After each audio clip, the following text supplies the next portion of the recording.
Hi, my name is Laura Nelkin. I'm a knitwear designer. I live in upstate New York in the Finger Lakes region, and I have recently learned how to use a Lucet, and I want to teach you an easy stitch that you can do with a Lucet. If you don't know what a Lucet is also known as a knitting fork. It creates a square cord that is very strong and slightly springy, I would say. And it was originally believed to be used by the Vikings in the medieval period for creating cordage for their garments or accessories. I did find this really cool book about lucet braiding. I believe it's from Lucet, and you might be able to find it at your library. You can see I found this at my library. That's an excellent resource.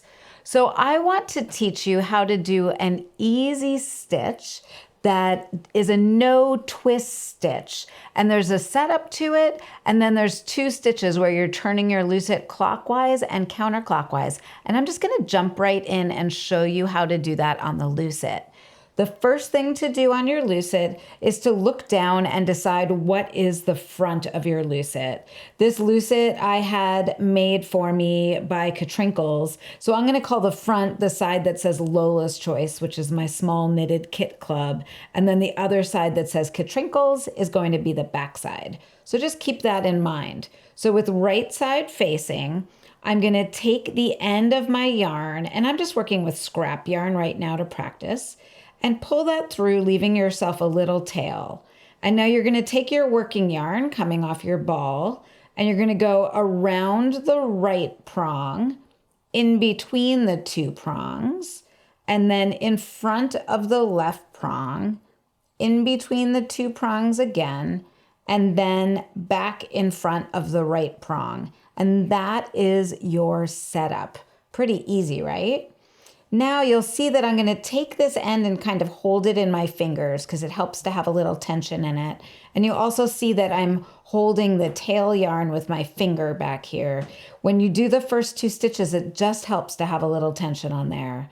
And now I'm going to go ahead and I'm going to lift up this strand underneath the strand going over the right prong and bring it up and over the prong. And then I'm just going to pull tight to the right here. And now I'm going to turn my lucet clockwise, and I'm going to go ahead and pick up that lower loop right there and bring it up over the left prong. And then I'm going to pull tight to the right again. Now I'm going to turn counterclockwise and bring my yarn over the right prong, lift that up, pull it up, and then pull tight to the right. And now since I have the front facing, I'm going to turn clockwise. And I'm just going to continue on like this, not necessarily speaking quite as much. Turning counterclockwise, lift up and over. Turning clockwise.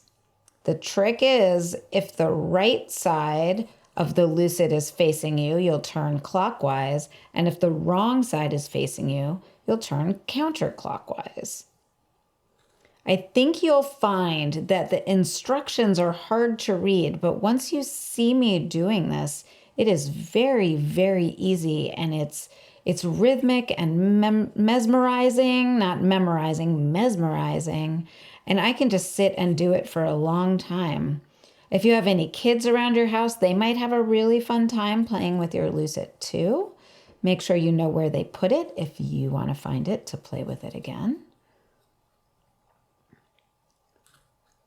So I guess I need to stop luceting and tell you that this is the stitch that I use in Luceta. Luceta is a beaded lariat. I'm wearing one here, and it uses a lucet cord with beads. So before you jump into the lucet pattern, I would go ahead and just practice this with some scrap yarn so that your hands get comfortable and your tension gets even. I swear I can speak, and you will find the rhythm and your groove with luceting.